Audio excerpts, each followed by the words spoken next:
So nakapagkwentuhan kami ng mabilis. So Hmm. I was in the middle of saying, what are you thankful for today? Doon ho sa napakaigling pag-uusap na yon nitong si Senator Alan at nitong si Senator JB, panigurado, marami na ho ang kinakabahan sa Senado. Kasi ano lang ho, ika nga, gabuhok lang ho. Gabuhok lang ho ang lamang ng majority sa minority. Kaya pagka mayroong isa, dalawa bumaliktad dyan, nagpunta sa minority, yung kagaya nitong si JV, itong dalawang magkapatid na Villar, at itong si Senator uh, uh, Wingat Chalian, nako, maghahalo ho ang balat si Tinalupan. Yung pinakakinatatakutan nitong si Martin Romualdez. Actually, si Martin Romualdez talaga yan eh. Yung natatakot ho dyan. Okay lang naman ho tayo kung ibalik yan si Chis Escudero bilang Senate President eh. Pero para hindi na masyadong ma-stress tong si Senator Chis, kita-kita nyo naman parang tumanda itsura niya ngayong mga panahon na to. Ibigay na lang natin kay Senator Alan Peter Cayetano. Ito kasi mahusay to eh. Naging speaker to, naging naging running mate to ni dating Pangulong Rodrigo Duterte noong 2016. Naging DFA secretary. Mahusay ho yang si Senator Alan Peter Cayetano. Kaya pagka siya ang tumimon sa Senado, panigurado ho mga kababayan, mapupunta yung institusyon na yan sa tamang direksyon. Tuloy ho natin. This week. Dahil umpisa pa lang din ng October, nung September. So madalas po natin sabihin na kahit anong pagsubok ng ating dinadaanan. And I know it's hard po kasi galing po ako ngayon sa 2 week. Dapat lang po isa ang pupuntahan ko. Yung palang katabi, matagal na matagal kong kasama. Leader ko po yon nung student days pa niya. Empleyado din po ng Kongreso. Pero yun nga, hindi pala nila ako na-contact. So buti na lang nakita ko rin at nagkausap kami nung anak niya. But having said that, di ba, yung una ko pinuntahan week, celebration of life. Sabi nga nila na, sir, syempre nagluluksa kami, malungkot, but nandito yung mga kamag-anak, very peaceful ang pagpanaw ni nanay, very full ang life.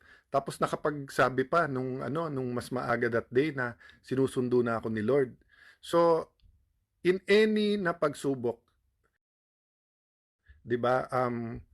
I cannot imagine how people from Masbate, part of Samar, part of Mindoro, Cebu feel. Si Lani, every time makikita yung picture na walang matulugan tapos plastic, talagang yung parang pinipigilan niya yung luha kasi she can't imagine in this modern day ganon, 'di ba? Pero pag ganyan ka widespread talaga yung disaster at saka sabay-sabay, mabigat talaga, mabigat. And yung bagyo na pre-predict pa yun eh. Yung kahit pa paano pagka may vulkan in your area, mga taga Bicol, sa Mayon, di ba? Of course, surrounding sa Cavite and sa Batangas, dito sa Taal, doon sa Canlaon, di ba?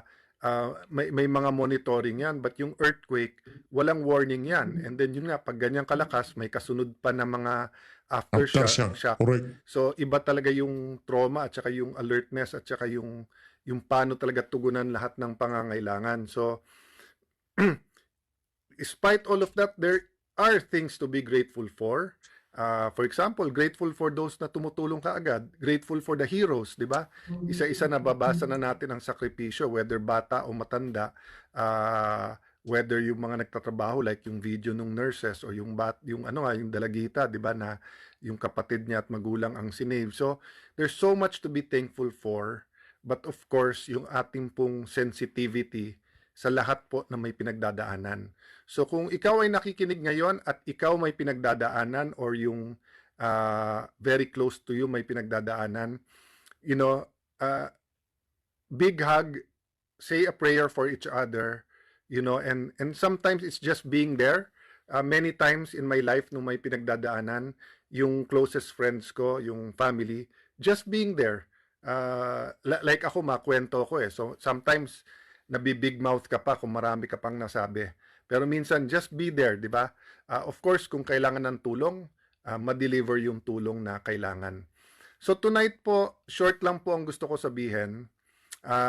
So in thanking God for life, thanking God for this week, thanking God for our country, kahit disaster prone, we thank God sa na-expose sunod-sunod. Di ba? Na-expose ang DPWH, ang ghost projects, ang flood control. May na-expose ngayon sa BIR. We've been binabanggit-banggit ko yan kasi nga marami nagbabanggit sa akin. Again ha, yung mga babanggitin natin, hindi natin nilalahat. But syempre, pagka medyo dumadami, it's really not only a concern, but kailangan action from its own agency, di ba? Mm. So, I was listening to Mayor Magalong na nabanggit naman yung DOH Secretary. Actually, pinag-uusapan namin sa Congress yan for more than a year na. At ang dami naming minomonitor dyan. From the House lang, ang dami po talagang dami po talagang nabanggit about DOH, from delays to daw sinabi ngayon yung health centers, di ba? So the message I want to give you tonight about that is, so when I got to Quezon City, may mga kwentuhan ako. Pagdating ko sa Green Hills, sa San Juan, marami, from people I know to people lang na nakita lang or nag-approach lang, nakapagkwentuhan lang, nung nag-coffee kami or nagmerienda, yung makakwentuhan, yung nung nag-dinner kami, tapos of course, lamay nga ako pumunta, so maraming kakwentuhan. Alam mo, nabigkas ko yung word na turning point. Kasi parang masesense mo ha, yung galit, yung fear, yung confusion, yung chaos. Yung fear, iba-iba yon ha. Fear na baka walang mangyari dito, fear na baka may malalaking project sa lugar nila na bigla na lang gumiba, lalo kung tulay yan o building. Fear na hindi makapag-cope yung gobyerno. Tapos depende on what political side they are, 'di ba? Kung pro Marcos, ayaw nila matanggal ang presidente. Kung pro Sara, 'di ba? Ayaw naman nila na ma-impeach or resign all, 'di ba? Or may usap-usapan, binabasa ko pa lang kanina going here na may sinasabi yung AFP Chief of Staff, and kung totoo 'yon, syempre, concerned na ngayon ng mga businessman yan, tsaka mga embassies. Is there instability or may gumagalaw ba talaga for extra constitutional means of power shift, which, of course, will affect our nation one way or the other. Just the thought of it, di ba? Tayo ho mga kababayan, kung sakaling gumalaw ang ating sandatahang lakas, talagang ika nga tinayuan na ho nila itong kabalintunahang nangyayari na to sa ating bansa. Kung gusto nilang kunin, ayusin muna natin lahat. Wala munang yung tipong, para maayos, yung tipong hindi na makapwesto yung mga oligarko. Di ba? Yung mga mayayamang pupustura para lamang maitulak ang kanilang mga pangsariling interes. Bigay muna natin sa kanila. Kasi yung mga yan, tayo kahit paano, dyan sa mga military, pagka sila trumabaho, talagang para yan sambayan ng Pilipino. Tsaka yung oath nila, talagang ninanamdam nila, sinasa puso nila. Pero yung ilang mga politiko ho kasi, yung oath nila parang para lang makapag-oath sila, yung tipong manunumpa sila. Pero dahil sa naging sanay na ho sila sa pagsisinungaling, sanay na ho sila sa wala silang katapatan kahit sa maging sarili nila. Sasambitin ho nila yung mga salita na yun, pero palipad hangin lang ho lahat ng yun. Kung sakali man ito hindi ho tayo nanghihikayat ng kung ano pa man.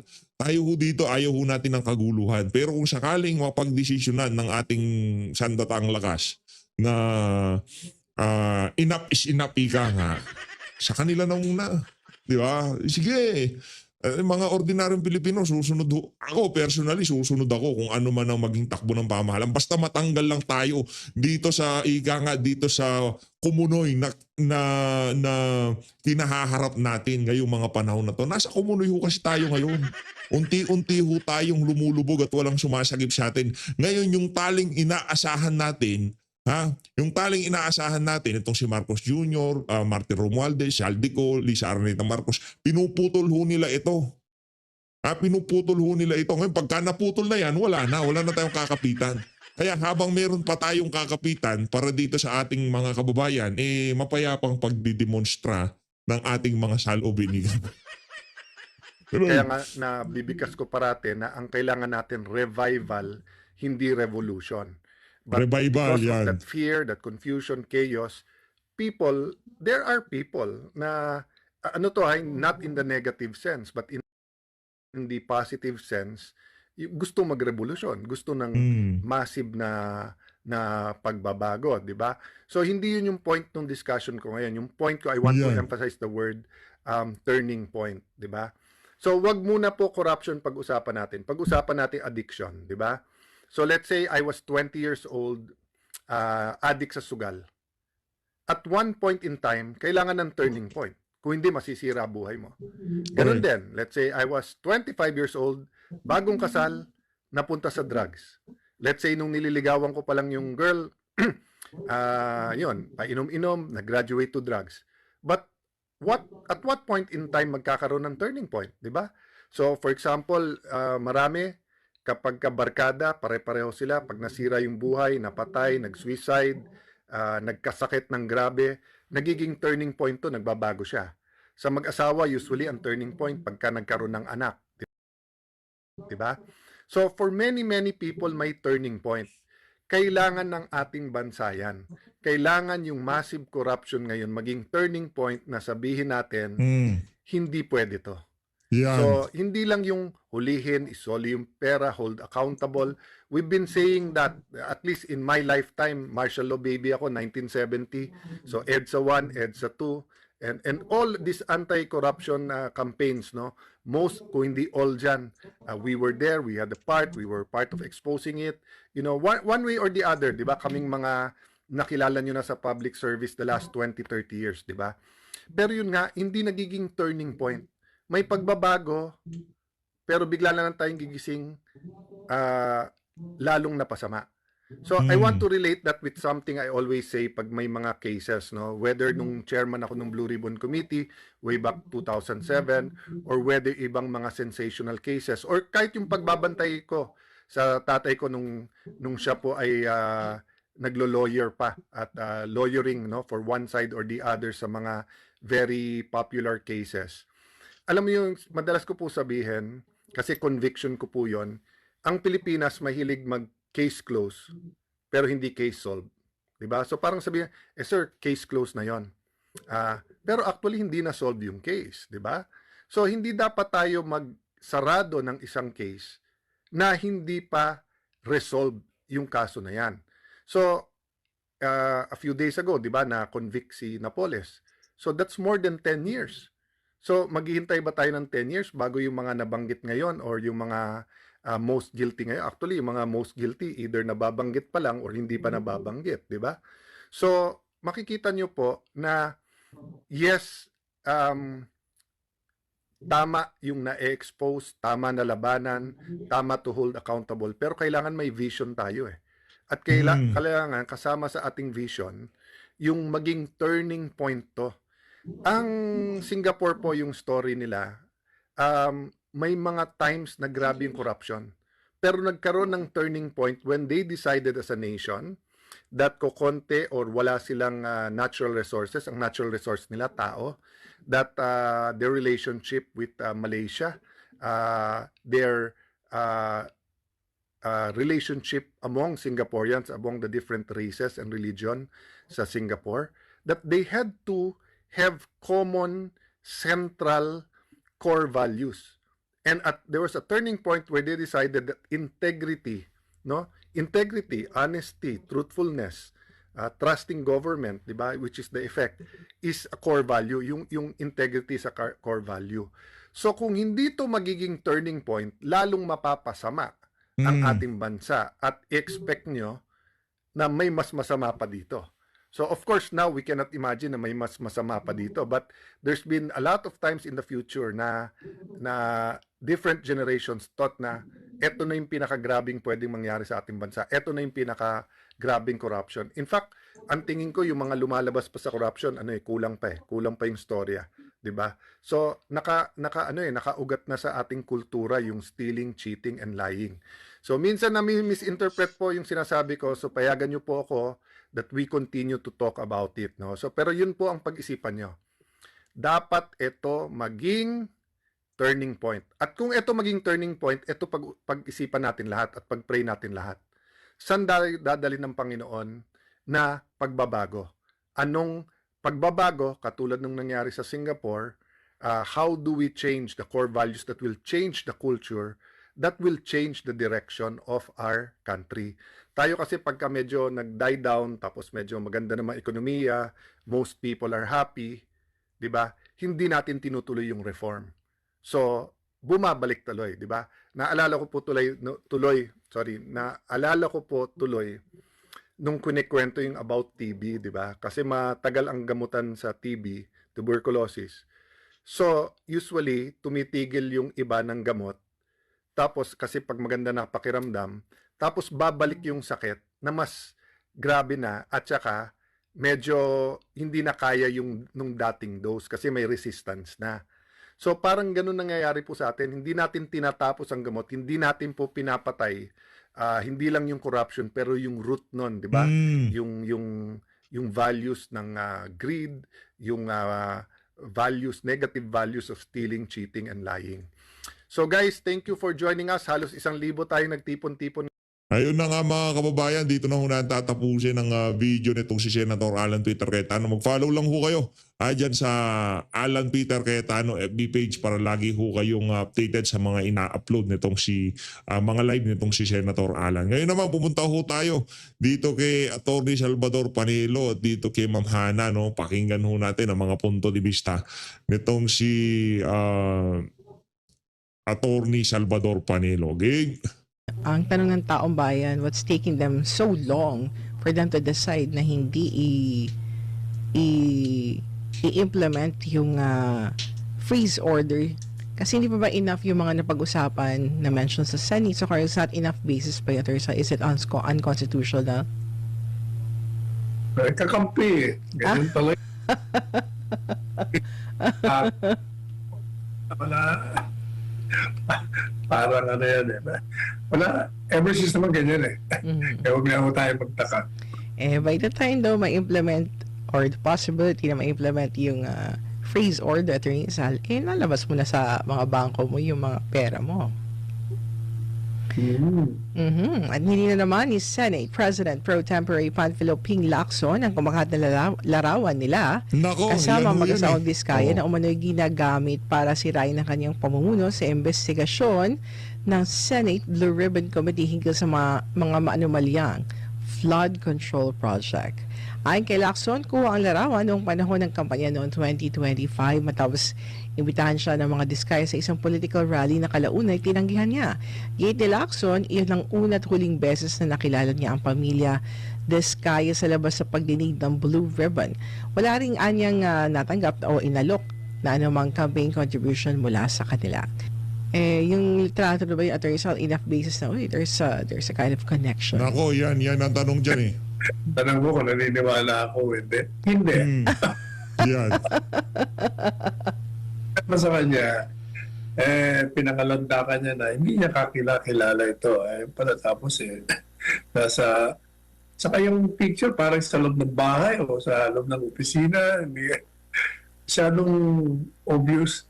Alam mo, yung aking part 2 ng aking article sa Manila Times, kasama doon yung mga tao na aking sinuri at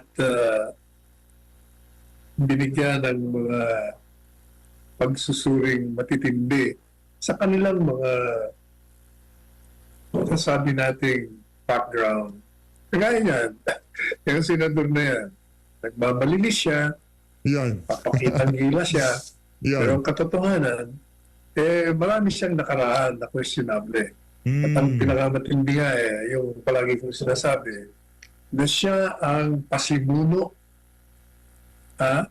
ng pagpapagawa ng isang bagong building sa Senado Yo. kung saan gagawin Problema opisina yun ng mga senador.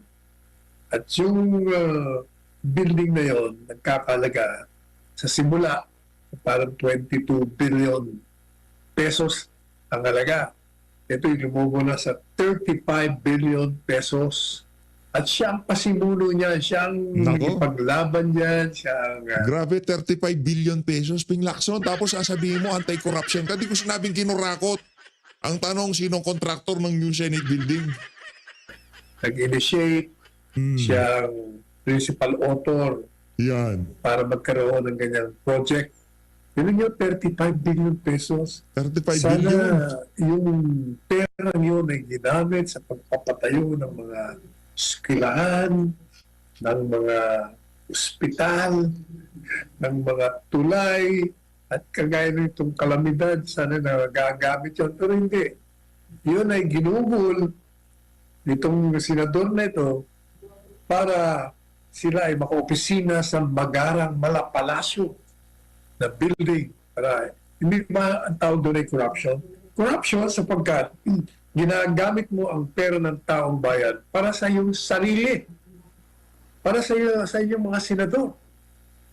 Kaya mabuti na lang itong mga senador na kagaya nila Robin Padilla, Senador Bato at Senador ano pa yung isa? Bongo, kontra sa ganyang mga ganitong klaseng batas at mga proyekto na naglulustay ng pera ng bayan para sa kabutihan ng nasa lahat nakaupo sa posisyon sa gobyerno. Mhm. At hindi lang yan, Attorney Sal, sa kanya din yung hindi mo kailangan ng resibo. When you liquidate yung mga ginastos mo sa Senado, siya din ang nanguna dun sa Senate, Attorney Sal, sa panukalan ngayon. Correct. Kaya ngayon, maraming disappointed sa kanya. Yan. Pati dun sa pagboto. Nag-abstain ba yan doon sa pagboto na i-house arrest na si Presidente Duterte dahil for humanitarian consideration? Siya yata at saka si Senator Soto. Senate President Soto. nag-abstain. Kaya binabati ko siya ngayon. Maraming bumabati ko sa kanya. At naglalabasan yung mga dati niyang kaso sa Coratong Balating at kung saan pa. Coratong Balating. Lumalabas sa social media. Naglalabasan yung mga... Naku, yari ka dito, Lacson. Let's talk about that, Attorney Sal, no? Yung botohan ng mga senador na i-push yung house arrest kay former President Rodrigo Duterte. Of course, majority naman ang nagboto, Attorney Sal. Hindi mo na kailangan anuhin pa yung Duterte block. Pero at least, diba, for humanitarian reason, bumoto naman sina Senator Sherwin Gatchalian. Pero yung Senator Erwin Tulfo, pero I think may isa siya na kapatid na hindi bumoto ng oo. I'm sure kung... Nag-abstain din. At yung tatlo kumontra. Mhm. Let's talk about dun sa mga kumontra like si Senator Risa Ontiveros na she was saying, Attorney Sal, na unfair doon daw sa mga biktima ng human rights. Pero Attorney Sal, do you remember General Parlad? He was very vocal about dun sa CPP and PNDF. He posted on social media, sabi niya, kung ganyan ang line of defense, no, ni Senator Risa Ontiveros, bakit hindi siya ganun ka-vocal para sa, kung ganyan din ang depensa niya sa mga naging biktima ng CPP and PNDF, mga pamilya ng mga pinatay ng NPA, na sana pabalikin dito si Joma Sison o maging accountable yung mga malalaking tao sa CPP and PNDF. Pero dito kay PRRD, ganun siya ganun yung line of reasoning niya, Attorney Sal. What's your take on that po? Nagtataka pa si General. Parlade. Kakampi nga Kakampi ang kaliwa. Okay, ang posisyon niya. Para sa Diyos at Pilipinas Kumahal, Margaret Gonzalez, SMNI News. At sabi nga, no, ang nakukuha nilang news mula sa media ay nagsisilbing lead ng Department of Justice. Kasi pinapoint out nila dito, Attorney Salway, kailangan ipatawag. Maliban pa sa Secretary, si naging former Secretary ng DPWH as explained ng ICI kanina, ng Executive Director ICI nung sa isang balita natin, during the time of stint ni Mark Villar as Secretary ng DPWH, 18.5 billion worth of government contracts po ang napunta sa kanyang pinsan who is contractor at yun nga prohibited interest na sinasabi na nasa batas, Attorney Sal. So, with that 18.5 name doon sa iba't ibang menu na pwede, no, kalsada ba o flood control project, doon sa Las Piñas na mga project na ibigay doon sa kanyang pinsan, Attorney Sal. And that was during the stint ni Mark Villar as DPWH Secretary, Attorney Sal. What's your take on that? Sa akin, pagdating sa mga investigasyon, lahat patawag. Ang problema, Yeah. namimili sila eh. Problema. Patawag sino yun? Patawag nila si Valdez. Oo. Sino-sino? Yung tinutulong ng lahat eh. Ayaw nila ipatawag. Interparliamentary courtesy daw. Kung sa tingin nila ay meron silang ebidensya na nagpapakita na maaaring imbuelto o ugnay sa isang proyektong illegal o ano ba, may anomaly. So, ipatawag nila. Hindi yung problema, namimili sila eh. Pagkakampi nila ay nila ipatawag. Pagkalaban, pinatatawag. At Attorney Sal, kinumpira ni COMELEC Chairman George Garcia na nagpahayag na si dating Senate President Francis Escudero ng kahandaang sumailalim sa investigasyon matapos umamin na nakatanggap siya ng 30 million pesos mula sa isang contractor bilang pondo noong 2022 election. Sa kay Garcia, si Escudero ang unang ipinatawag dahil umamin na rin ang nag-donate na si Lawrence Lubiano ng Centerways Construction. Nilinaw naman ni Lubiano na ang donasyon ay mula sa kanya bilang pribadong individual.